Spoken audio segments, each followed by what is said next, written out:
بسم اللہ الرحمن الرحیم۔ خلافت کی ایک برکت، خوف کے بعد امن کا قیام۔ تحریر و آواز ظہیر احمد طاہر، ابن مکرم نذیر احمد خادم، جرمنی۔ خلافت کی اہمیت کا اندازہ اس بات سے بخوبی لگایا جا سکتا ہے کہ اس آدم علیہ السلام کی خلافت سے ہوا، جبکہ خلافت علی منہاج النبوہ نبی کی وفات کے بعد شروع ہوتی ہے، اور جب تک اللہ تعالیٰ چاہے اس کی برکات کا ظہور ہوتا رہتا ہے۔ اللہ تعالیٰ نے نعمت خلافت کے قیام اور اس کے ذریعے دین حق کی تمام فرمایا ہے کہ وَلَا يُبَدِّلَنَّهُم مِّن بَعْدِ خَوْفِهِمْ أَمْنًا، یعنی اللہ تعالیٰ خلافت کے ذریعے مومنوں کے دلوں میں پیدا ہونے والے ہر خوف کو امن سے بدل دے گا۔ حضرت اقدس محمد مصطفیٰ صلی اللہ علیہ وسلم کے بعد قائم ہونے والی خلافت کے ذریعے بھی یہ وعدہ خداوندی بڑی شان سے پورا ہوا۔ حضرت صدیق اکبر رضی اللہ عنہ کے دور خلافت کے آغاز میں اسلام کو جن خطرناک فتنوں اور اندرونی اور بیرونی سازشوں کا سامنا کرنا پڑا، اللہ تعالیٰ نے خلافت کی برکت سے ایک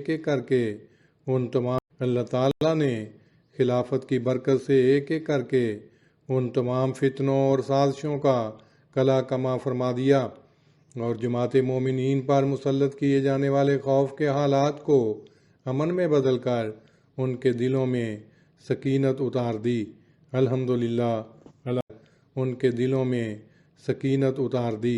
الحمدللہ علی ذالک۔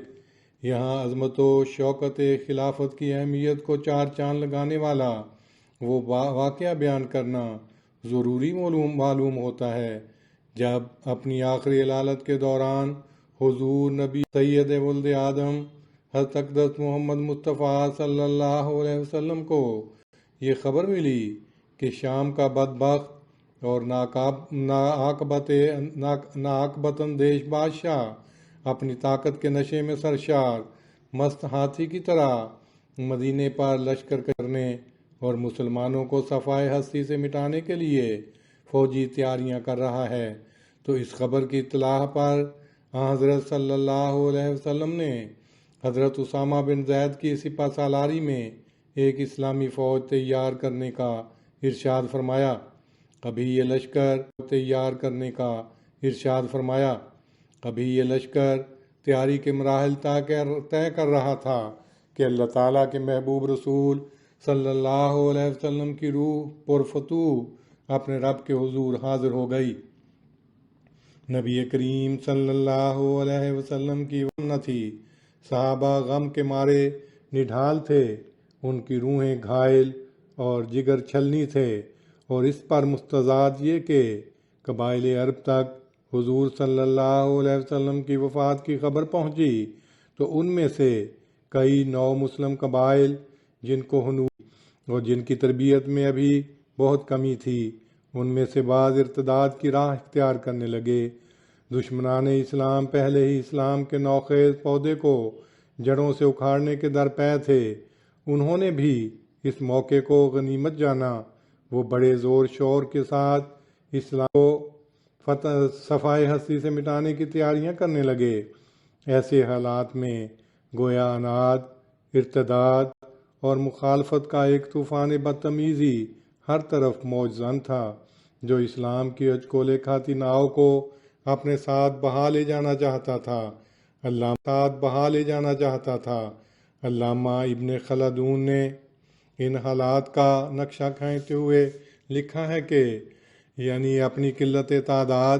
اور کثرت دشمن کی وجہ سے اپنے نبی کی وفات کے بعد مسلمانوں کی ایسی حالت تھی جیسے طوفان تیرا و تار میں بکریوں کا ریوڑ۔ تاریخ ابن خلدون۔ ان پر آشوب حالات میں جبکہ مسلمانوں پر خوف کا عالم طاری تھا، خدا تعالیٰ نے اپنا وعدہ وَلَا يُبَدِّلَنَّهُم مِّن بَعْدِ خَوْفِهِمْ أَمْنًا اور ان کی خوف کی حالت کے بعد ضرور انہیں امن کی حالت میں بدل دے گا، بڑی شان کے ساتھ پورا کیا۔ حضرت ابوبکر صدیق رضی اللہ عنہ کو خلیفۃ الرسول اور امیر المومنین کی خلعت عطا فرما کر اس بظاہر ہچکولے کھاتی اور ڈوبتی ہوئی ناؤ کو اپنے ہاتھ سے سہارا دیا۔ حضرت ابوبکر صدیق رضی اللہ تعالیٰ عنہ کفر و ارتداد کے اس طوفان اور شام کے اس غرور کے پتلے حکمران کے سامنے عزم و استقلال کی ایسی پرعزم چٹان بن گئے۔ آپ کے سامنے آیا، وہ جھاگ کی مانند آپ ہی آپ بیٹھ گیا۔ آپ کے عزم صمیم اور کمال دور اندیشی کے سبب دشمن اپنے منصوبوں میں ناکام و نامراد اور خائب و خاسر ہو کر رہ گیا، اور اسلام کا یہ قافلہ بڑی قوت اور شان کے ساتھ اپنی منزل کی طرف رواں دواں ہو گیا۔ دوسری طرف بڑے بڑے جلیل القدر صحابہ، وہ عظیم المرتبت جری صحابہ جن میں عظیم الشان سپہ سالار بھی شامل تھے، کہ جن کی ہیبت، جن کے مصمم ارادوں کے آگے چٹانیں بھی موم ہو جایا کرتی تھیں، ان نازک حالات سے خوف زدہ تھے۔ ان کی طاقتوں کو ان کے آقا و مطاع صلی اللہ علیہ وسلم کی جدائی کے صدمے نے مضمحل کر دیا تھا۔ وہ بدلتے ہوئے حالات کو دنیا کی نظر سے دیکھ رہے تھے۔ خلیفۃ الرسول کو یہ مشورہ دے رہے تھے کہ جنگی مہارت رکھنے والے تمام افراد اگر شام کی طرف چلے گئے تو دشمن حالات کا فائدہ اٹھا کر مدینے پر حملہ کر سکتا ہے اور اسلام کا شیرازہ بکھر سکتا ہے، مگر خلافت کے امین خدا سے صدیق رضی اللہ تعالیٰ عنہ نے اپنی خدا داد بصیرت اور تائید خداوندی پر کامل توکل کرتے ہوئے فرمایا، اگر کتے اور بھیڑیے مجھے گھسیٹتے پھریں تب بھی میں اس لشکر کو رسول اللہ صلی اللہ علیہ وسلم کے جاری کردہ فیصلے کو نافذ کر کے رہوں گا، اگرچہ بستیوں میں میرے سوا کوئی بھی باقی نہ رہے تو بھی میں اس فیصلے کو نافذ کروں گا۔ تاریخ ابن اسیر۔ ایک اور روایت کے مطابق آپ نے فرمایا، اس خدا کی قسم جس کے سوا کوئی معبود نہیں، اگر کتے ازواج نبی صلی اللہ علیہ وسلم کے پاؤں تک آ جائیں تو میں اس لشکر کو واپس نہیں بلا سکتا جسے رسول اللہ صلی اللہ علیہ وسلم نے خود روانہ کیا ہے، اور نہ اللہ صلی اللہ علیہ وسلم نے خود روانہ کیا ہے، اور نہ میں اس جھنڈے کی گرہ کھول سکتا ہوں۔ تاریخ الخلفاء۔ ان حالات میں ایک طرف نور بصیرت رکھنے والے 1,00,000 سے زائد صحابہ اکرام ہیں، جن کے سینے علم قرآن سے منور اور حب رسول کی دولت سے مالا مال ہیں، جن میں سے ہر ایک مینارہ نور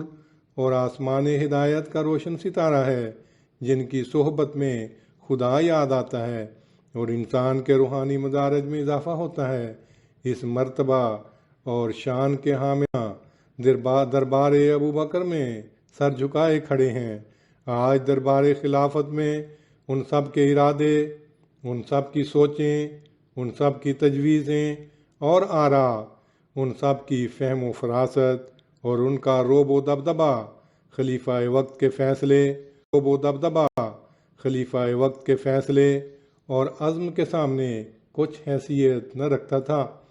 خلافت حقہ کے سامنے وہ سب عز و انکسار کا پیکر بن گئے۔ وہ جو دوسروں کے لیے ہدایت کا سامان کرنے والے تھے، اب خلیفہ وقت کے سامنے علم و ہدایت کے لیے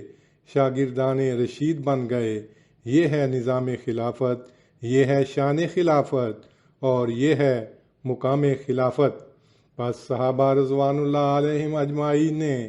خلیفہ وقت کی کاملات اور فرما برداری کا وہ اعلیٰ نمونہ پیش کیا جو رہتی دنیا تک تمام امت کے لیے اپنی مثال آپ بن گیا۔ چنانچہ آئندہ پیش آنے والے حالات و واقعات نے ثابت کر دیا کہ خلیفہ وقت کی طرف سے کیا گیا فیصلہ ہی صحیح فیصلہ تھا، اور خدا تعالیٰ کی تائید خدا نخواستہ احکام رسول کو ٹالنے کی ایک راہ نکل سکتی تھی۔ حضرت ابوبکر صدیق رضی اللہ تعالیٰ عنہ نے انتہائی نامساعد حالات میں یہ فیصلہ کیا، اور پھر خدا تعالیٰ کی تائید نے جس طرح فعلی طور پر اسے درست فیصلہ ثابت کر دیا۔ اس سے صحابہ کا ہی نہیں، آج تک امت کے ہر فرد کا خلافت پر ایمان و یقین مضبوط ہو گیا۔ حضرت ابوبکر صدیق رضی اللہ تعالیٰ عنہ کے اس مدبرانہ فیصلے کی وجہ سے اور بہت سارے فوائد کے ساتھ ساتھ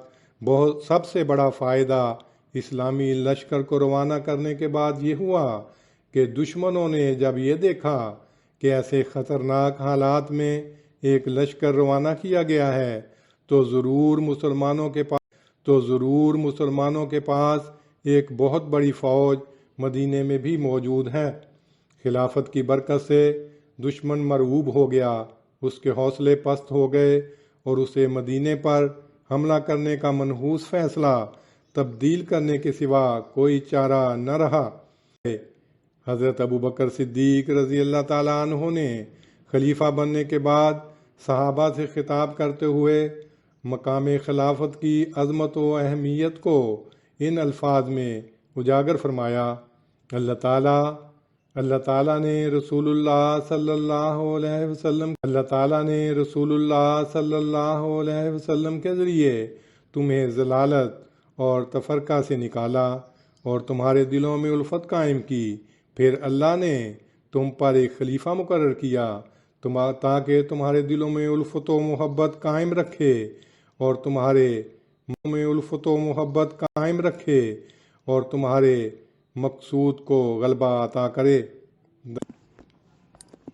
دائرہ المعارف القرآن۔ پس یہ خدا تعالیٰ کی اعجازی طاقت ہی تھی جس نے خوف اور فتنے کے اس عالم میں حضرت ابوبکر صدیق رضی اللہ تعالیٰ عنہ کو منصب خلافت پر فائز کر کے اپنی مدد اور نصرت کا ہاتھ آپ کی طرف بڑھایا اور آپ کو وہ ہمت اور استقلال بخشا کہ آپ کے عزم صمیم کے سامنے پہاڑوں جیسے خطرات سمندر کی جھاگ ثابت ہوئے اور اسلام کا قافلہ دواں ہو گیا۔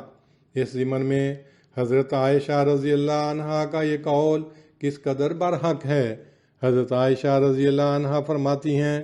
رسول اللہ صلی اللہ علیہ وسلم کے وصال کے بعد نفاق نے سر اٹھایا، عرب مرتد ہو گئے اور انصار نے بھی علیحدگی جمع ہو گئیں کہ اگر اتنی مشکلات پہاڑ پر پڑتیں تو وہ بھی اس بار کو نہ اٹھا سکتا،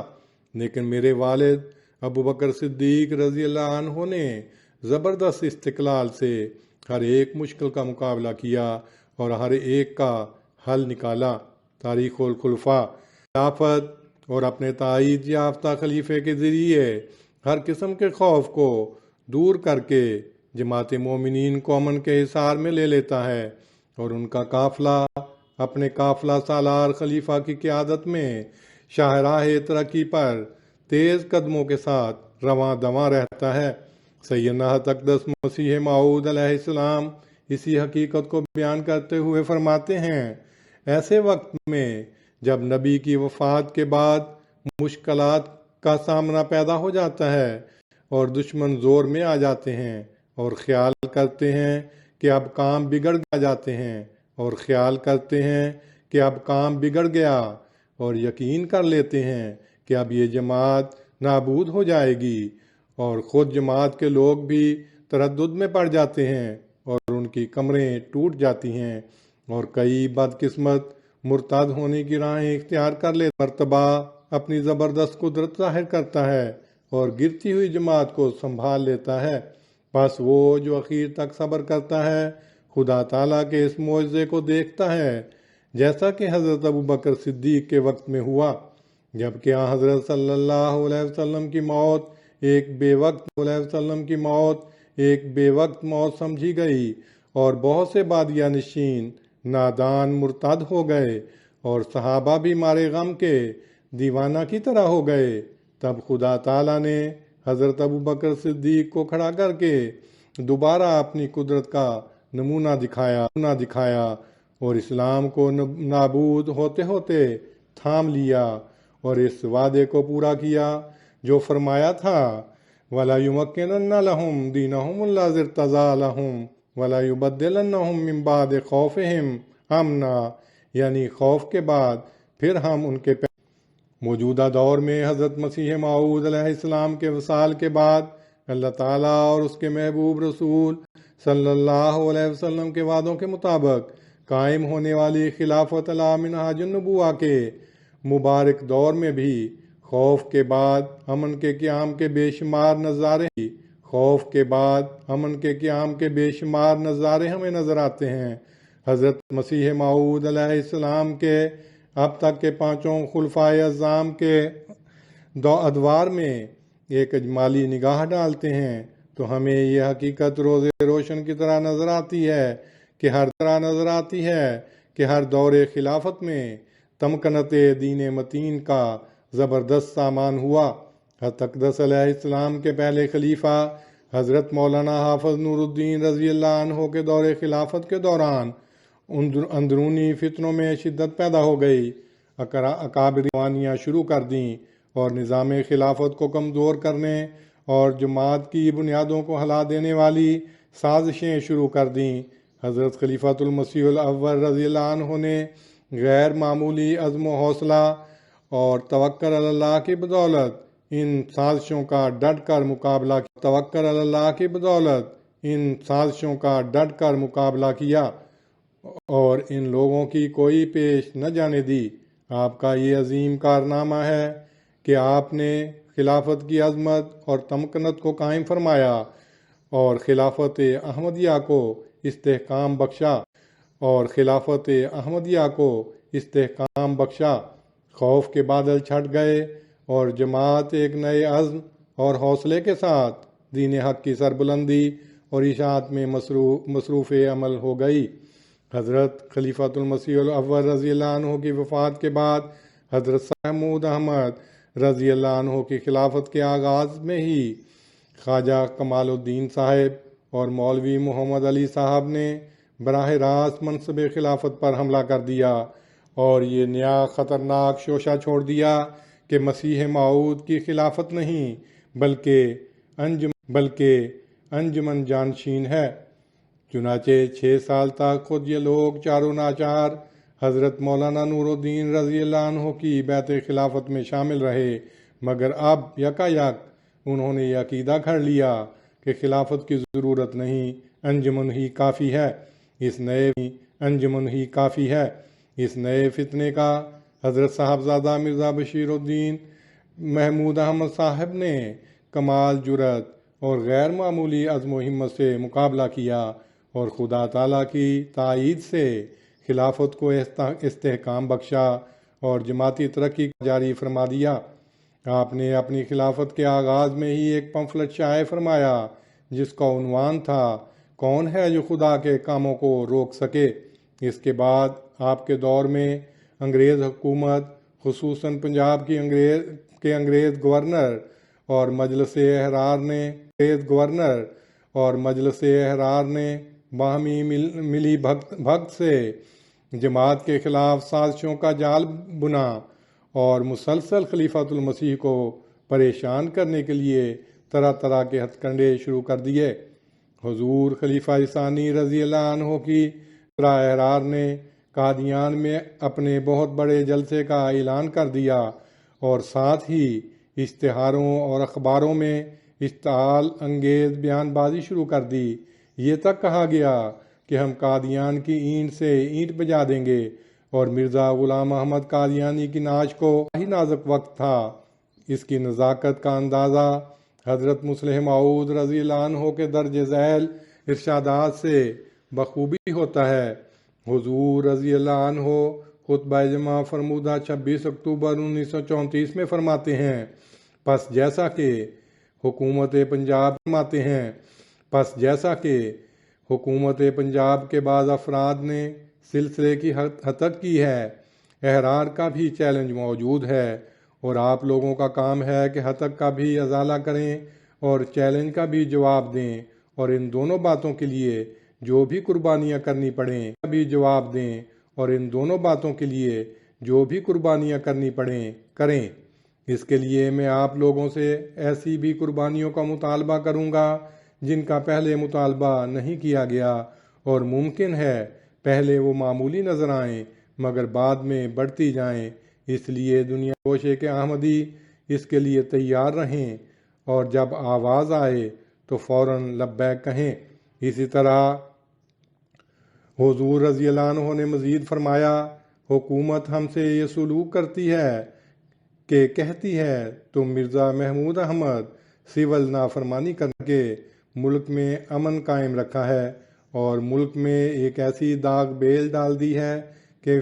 فساد مٹ جائے، مگر حکومت نے ہماری اس عمارت کو گرا دیا ہے، ہمارے نازک احساسات مجروح کیے گئے ہیں، ہمارے دل زخمی کر دیے گئے ہیں، ہمارے دل زخمی کر دیے گئے ہیں، ہم نے کسی کا کچھ نہیں بگاڑا، کسی سے کچھ نہیں مانگا، مگر حکومت اور رعایا خواہ مخواہ ہماری مخالف ہے، اور مسیح ناصری کا قول بالکل ہمارے حسب حال ہے کہ لومڑیوں کے بھٹ ہوتے ہوتے ہیں اور ہوا کے پرندوں کے گھونسلے، مگر ابن آدم کے لیے سر دھرنے کی بھی جگہ نہیں۔ خطبات محمود جلد 15۔ حضور رضی اللہ عنہ فرماتے ہیں، ہم کسی کے گھر پر حملہ آور نہیں ہوئے، حکومت نہیں مانگی، رعایا سے اس کے اموال نہیں چھینے، بلکہ اپنی مساجد ان کے حوالے کر دیں، اپنی بیش قیمت جائیدادیں ان کو دے کر ہم میں سے بہت سے لوگ قادیان میں آ گئے کہ امن سے خدا کا نام لے سکیں، مگر پھر بھی ہم پر حملے کیے جاتے ہیں اور حکومت بھی ہماری ہے، اور کوئی نہیں سوچتا کہ ہمارا قصور کیا ہے جو ہم پر اس قدر ظلم کیے جاتے ہیں۔ گورنمنٹ کو یاد رکھنا چاہیے کہ ہم بے شک صابر ہیں، متحمل ہیں، مگر ہم بھی دل رکھتے ہیں، ہمارے دل بھی درد کو محسوس کرتے ہیں۔ انہیں مجروح کیا جاتا رہا تو ان دلوں سے ایک آہ نکلے گی جو زمین و آسمان کو ہلا دے گی، جس سے خدائے قہار کا عرش ہل جائے گا، اور جب خدا تعالیٰ کا عرش ہلتا ہے تو اس دنیا میں ناقابل برداشت عذاب آیا کرتے ہیں۔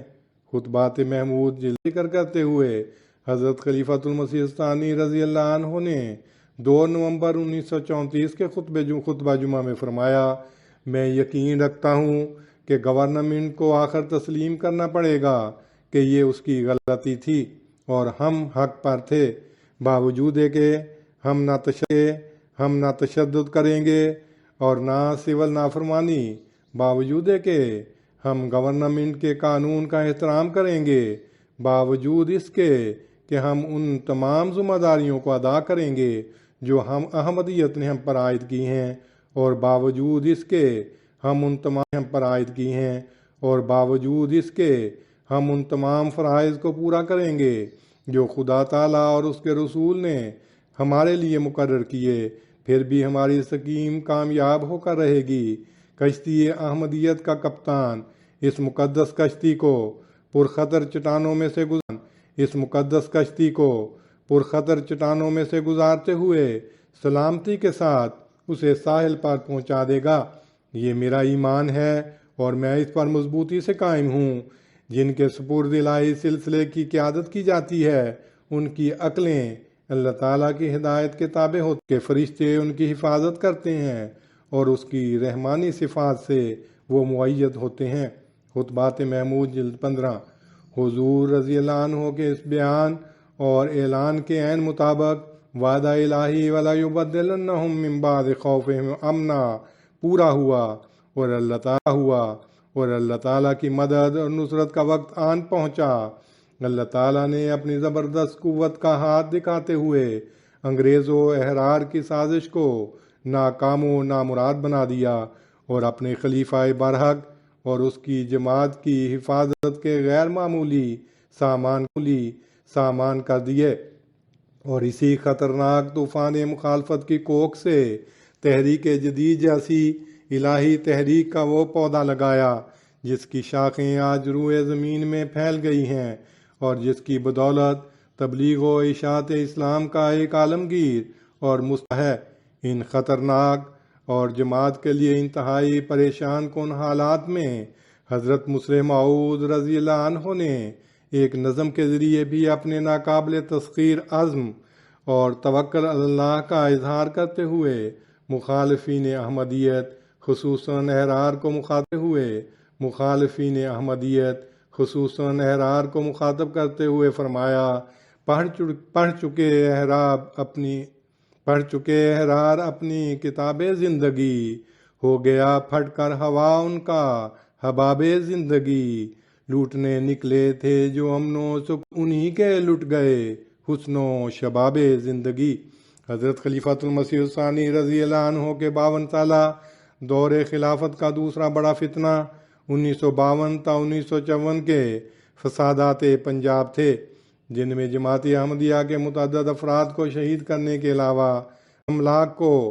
جلایا اور لوٹا گیا، کاروبار تباہ کیے گئے اور پورے صوبے میں افراد جماعت کا سوشل بائیکاٹ کیا گیا۔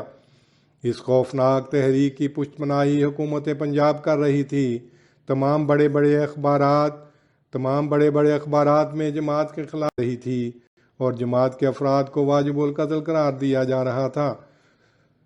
شورش کرنے والوں میں سے ہر ایک کی زبان پر ایک ہی نعرہ تھا کہ ہم احمدیت کو مٹا کر دم لیں گے۔ ان پرآشوب حالات میں حضرت مصلح موعود رضی اللہ عنہ نے اللہ تعالیٰ سے خبر پا کر جماعت کو تسلی دی کہ خدا تعالیٰ کی انگلی اشارے کر رہی ہے کہ وہ میری مدد کے لیے دوڑا چلا آ رہا ہے۔ اس کے بعد اللہ تعالیٰ نے یکایک حالات تبدیل کر دیے۔ لاہور سمیت مارشل لا لگا کر مرکزی حکومت نے شورش پسندوں کا کلا کما کر دیا، اور یہ بہت بڑا خوف بھی محض خدا تعالیٰ کے فضل اور خلافت کی برکت سے امن میں تبدیل ہو گیا۔ پھر حضرت حافظ مرزا ناصر احمد رحمہ اللہ تعالیٰ کے دور خلافت میں ایک بہت بڑی سازش تیار کی گئی۔ ربوہ ریلوے اسٹیشن کے معمولی نوعیت کے واقعے کو اخبارات میں اشتعال انگیزی کے ذریعے ہوا دے کر بے شمار احمدیوں کو شہید کیا گیا۔ ان کی املاک، کاروباری مراکز اور جائیدادوں کو وسیع پیمانے پر نظر آتش کیا گیا اور لوٹ مال کا بازار بھی گرم کیا گیا۔ اللہ تعالیٰ نے محض اپنے فضل سے اس انتہائی پرآشوب دور میں بھی جماعت کو سہارا دیا، اور حضرت خلیفۃ المسیح الثالث کی دعاؤں اور پرحکمت تدابیر کے نتیجے میں جماعت کی کشتی تباہی و بربادی سے محفوظ و مامون ہو کر ساحل کامیابی سے ہمکنار ہوئی۔ اور جیسا کہ حضرت خلیفۃ 56 کے جلسہ سالانہ میں خطاب کرتے ہوئے یہ پرشوکت اعلان فرمایا تھا کہ بس میں ایسے شخص کو جس کو خدا تعالیٰ خلیفہ ثالث بنائے ابھی سے بشارت دیتا ہوں کہ اگر وہ خدا تعالیٰ پر ایمان لا کر کھڑا ہو جائے گا تو اگر دنیا کی حکومتیں بھی خلافت حقہ اسلامیہ، اس وقت کے حکمران ذوالفقار علی بھٹو، جسے علماء نے یہ تک کہا تھا کہ اگر آپ 90 سالہ قادیانی مسئلہ حل کر دیں تو ہم اپنی داڑھیوں سے آپ کے بوٹ پالش کریں گے، خدا کی تقدیر نے انہی علماء اور ان کے سمت ذوالفقار علی بھٹو کو اقتدار سے ہٹا دیا، اور بالآخر ایک بظاہر کمزور کیس میں ان کو تختہ دار پر لٹکا دیا گیا۔ اسی طرح حضرت صاحبزادہ مرزا طاہر احمد خلیفۃ المسیح الرابع رحمہ اللہ کے دور خلافت میں 1984 میں ایک آمر مطلق فوجی حکمران اور نام نہاد صدر پاکستان نے ایک رسوائے زمانہ آرڈیننس نافذ کر کے جماعت احمدیہ پر اپنے آپ کو مسلمان کہنے یا اپنے تئیں مسلمان ظاہر کرنے، اذان دینے، کلمہ طیبہ پڑھنے اور مسجد کو مسجد کہنے وغیرہ قسم کی جابرانہ اور ظالمانہ قدغنیں لگا دیں۔ پھر ایک انڈر مڈل پاس لفٹ آپریٹر اسلم قریشی کے اغوا کا ڈرامہ رچا کر حضرت خلیفہ رابع کے خلاف FIR کٹوا دی گئی۔ اس ناپاک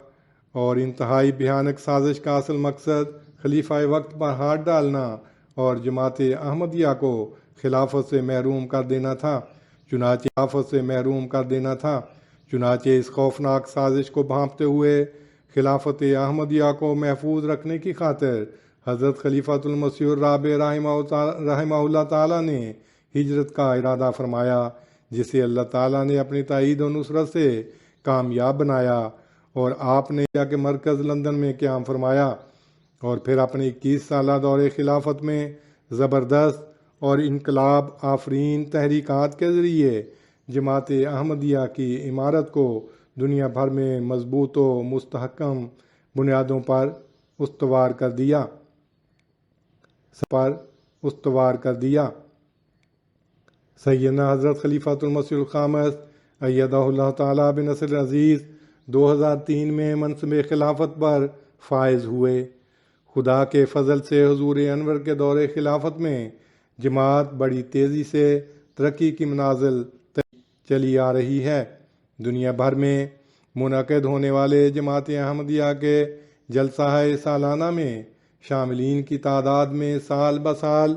غیر معمولی اضافہ ہو رہا ہے۔ ان جلسوں میں متعلقہ ممالک کی سربراہ سیاسی شخصیات بھی بڑی احمدیہ کی پرامن تبلیغی کوششوں اور کاوشوں کو خراج تحسین پیش کرتی ہیں۔ حضور انور کے دور خلافت میں متعدد نئے ملکوں میں احمدیت کا پودا لگا اور دنیا بھر میں لاکھوں سعید روحیں اسلام احمدیت میں داخل ہوئی ہیں۔ اس دور جماعت کو شدید مشکلات سے گزرنا پڑا ہے، اور خصوصاً پاکستان کے معصوم احمدیوں کو پابند سلاسل کیا گیا، ان پر جھوٹے مقدمات قائم کیے گئے اور درجنوں احمدیوں کو ٹارگٹ کلنگ کا نشانہ بنا کر تحت بے دریغ کیا گیا۔ کی 2 احمدیہ مساجد، مسجد دارالذکر گڑھی شاہو اور مسجد نور ماڈل ٹاؤن میں ظلمت و بربریت کی ایک بہت بڑی داستان رقم کی گئی۔ دہشت گرد حملہ آوروں نے اسلام کے نام پر 86 نہتے احمدی مسلمانوں کو موت کے گھاٹ اتار کر اپنی صفاقانہ ذہنیت اور اسلام دشمنی کا ثبوت دیا۔ ہمارے پیارے امام حضرت خلیفۃ المسیح الخامس ایدہ اللہ تعالیٰ بنصر عزیز نے اس جاں گداز موقع پر مومنانہ عزم کو بروئے کار لاتے ہوئے افراد جماعت اور بالخصوص شہداء کے پسماندگان کو صبر، حوصلہ اور دعاؤں کی نصیحت فرمائی۔ آپ نے تمام شہداء کے گھروں میں براہ راست فون کر کے ان کے افراد خاندان سے دلی تعزیت فرمائی اور ان کے مضطرب دلوں پر ایسا مرہم لگایا کہ ان کے دل سکینت اور اطمینان کی دولت سے بھر گئے۔ مورخہ 11 جنوری 2023 کو برکینا فاسو کے اخلاص ایمانوں کو مسجد کے صحن میں باقی نمازیوں کے سامنے ایک ایک کر کے اس لیے شہید کر دیا گیا کہ انہوں نے اپنے ایمان کی حفاظت کرتے ہوئے پہاڑوں جیسی استقامت دکھائی اور دشمن کی دھمکیوں سے مرعوب نہ ہوئے۔ اسلام احمدیت کے ان روشن ستاروں کا ذکر کرتے ہوئے حضرت خلیفۃ المسیح الخامس ایدہ اللہ تعالیٰ بنصر عزیز نے 20 جنوری 2023 کے خطبہ جمعہ میں فرمایا، گزشتہ دنوں براعظم افریقہ کے ملک برکینا فاسو میں عشق و وفا اور اخلاص اور ایمان اور یقین سے پر افراد جماعت نے جو نمونہ دکھایا ہے وہ حیرت انگیز ہے۔ اپنی مثال آپ ہے جن کو موقع دیا گیا کہ مسیح موعود کی صداقت کا انکار کرو اور اس بات کو تسلیم کرو کہ عیسیٰ علیہ السلام آسمان ہم تمہاری جان بخشی کر دیتے ہیں۔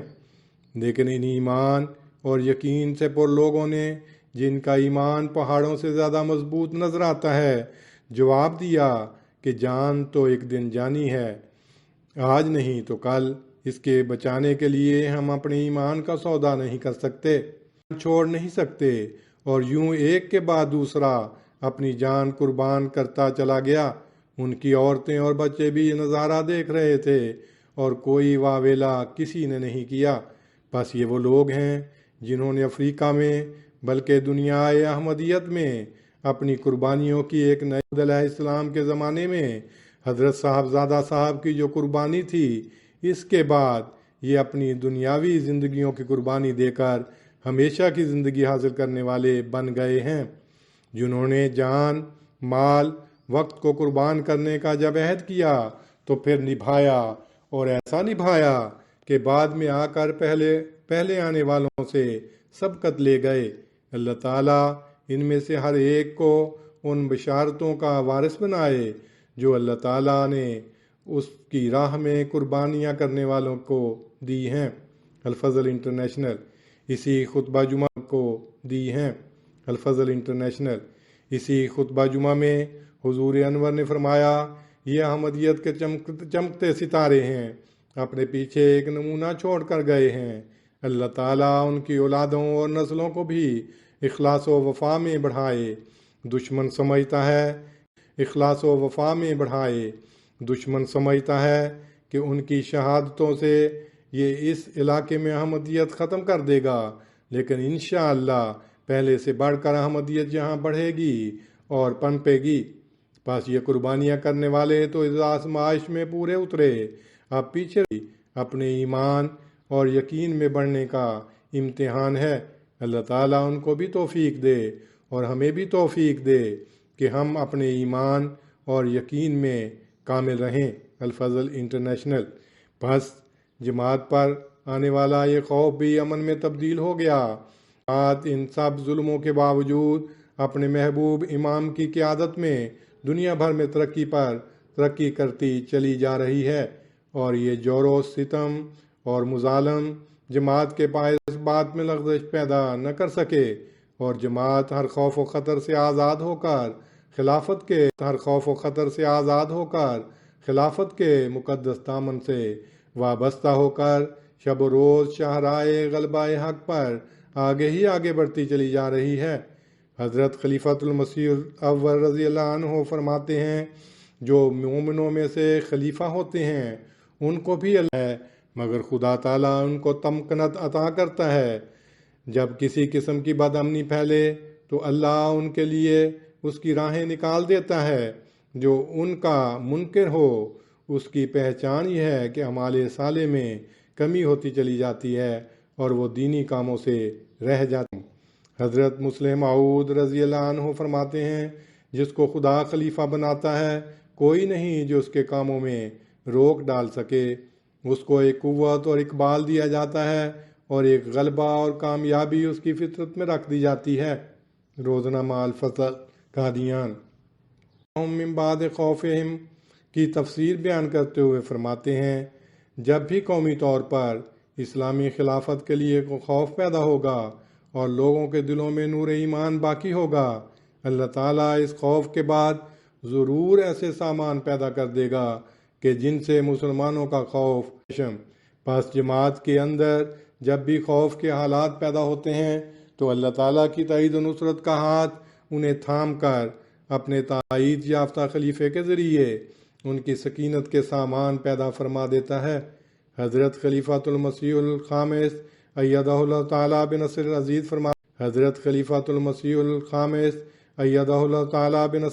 فرماتے ہیں، پس خلافت خامسہ کا دور ہے، اس میں بھی حسد کی آگ اور مخالفت نے شدت اختیار کر لی، کمزور اور نہتے احمدیوں پر ظالمانہ حملے کر کے خون کی ایسی ظالمانہ ہولی کھیلی گئی جنہیں دیکھ کر یہ فرق کرنا مشکل ہو جاتا ہے کہ یہ انسانوں کا کام ہے یا جانوروں سے بھی بدتر کسی مخلوق کا کام ہے۔ پھر اندرونی طور پر جماعت کے ہمدرد بن کر جماعت کے اندر افتراق پیدا کرنے کی بھی بعض جگہ کوششیں ہوتی رہیں، لیکن اللہ تعالیٰ کے وعدے کے مطابق اللہ تعالیٰ کی تائید یافتہ خلافت کی زبردست قدرت اس کا مقابلہ کرتی رہی اور کر رہی ہے، بلکہ اللہ تعالیٰ ہی اس کا مقابلہ۔ کمزور ناکارہ انسان ہوں، میری کوئی حیثیت نہیں، لیکن خلافت احمدیہ کو اس خدا کی تائید و نصرت حاصل ہے جو قادر و توانا اور سب طاقتوں کا سرچشمہ ہے، اور اس نے حضرت مسیح موعود علیہ الصلوۃ والسلام سے بھی وعدہ کیا ہے کہ میں زبردست قدرت دکھاؤں گا، اور وہ دکھا رہا ہے اور دکھائے گا۔ الفضل انٹرنیشنل۔ بائبل کے مطابق حضرت موسیٰ علیہ السلام کی وفات کے بعد بنی اسرائیل غم کے مارے 30 دن تک روتے رہے۔ خوف کے اس عالم میں حضرت موسیٰ علیہ السلام کے پہلے خلیفہ حضرت یشوع بن نون اللہ تعالیٰ کے حکم سے کھڑے ہوئے، تو باوجود اس کے کہ اس سے قبل بنی اسرائیل کی تاریخ سرکشیوں اور نافرمانیوں سے سرکشی کافور ہو گئی، اور انہوں نے حضرت یشوع بن نون سے کہا، جس بات کا تو نے ہمیں حکم دیا ہے ہم وہ سب کریں گے، اور جہاں جہاں تو ہم کو بھیجے وہاں ہم جائیں گے، جیسے ہم سب امور میں موسیٰ کی بات سنتے تھے۔ یہ ہے جس کے ذریعے آسمان سے سکینت نازل ہوتی ہے، اور جب خوف کے حالات پیدا ہو تب جماعت مومنین کے لیے ایک مضبوط قلعے کا کام دیتی ہے۔ سیدنا حضرت اقدس مسیح موعود علیہ السلام فرماتے ہیں، ہمارے نبی صلی اللہ علیہ وسلم کی وفات کے بعد ایک خطرناک زمانہ پیدا ہو گیا تھا۔ کئی فرقے عرب کے مرتد ہو گئے تھے، بعض نے زکوٰۃ دینے سے انکار کر دیا تھا، اور کئی جھوٹے پیغمبر کھڑے ہو گئے تھے، اور ایسے وقت میں جو اور قوی الایمان اور دلاور اور بہادر خلیفہ کو چاہتا تھا، حضرت ابوبکر رضی اللہ عنہ خلیفہ مقرر کیے گئے، اور ان کو خلیفہ ہوتے ہی بڑے غموں کا سامنا ہوا، جیسا کہ حضرت عائشہ رضی اللہ عنہا کا قول ہے کہ بباعث چند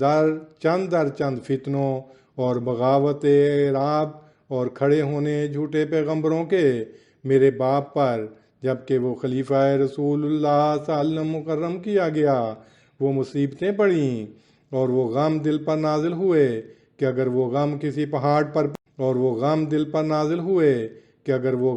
پہاڑ پر پڑتے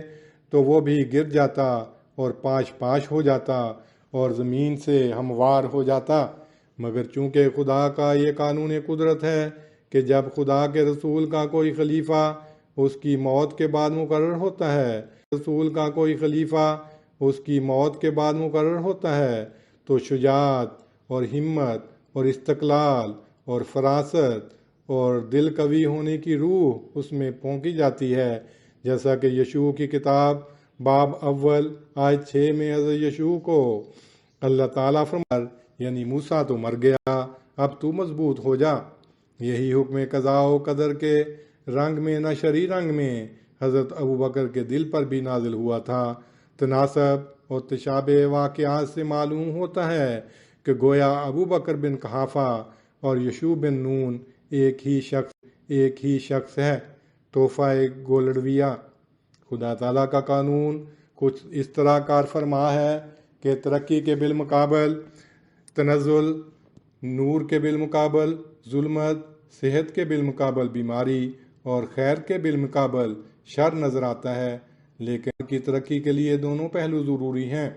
زندہ اور زندگی بخش قوموں کی یہ نشانی ہے کہ ابتلا اور تکلیفیں انہیں ایمان و ایقان میں کمزور کرنے کی بجائے مزید مضبوط بنا دیتی ہیں، اور وہ نئے عزم اور پختہ ارادوں کے ساتھ اپنے واجب الاطاعت امام کی ولولہ انگیز قیادت میں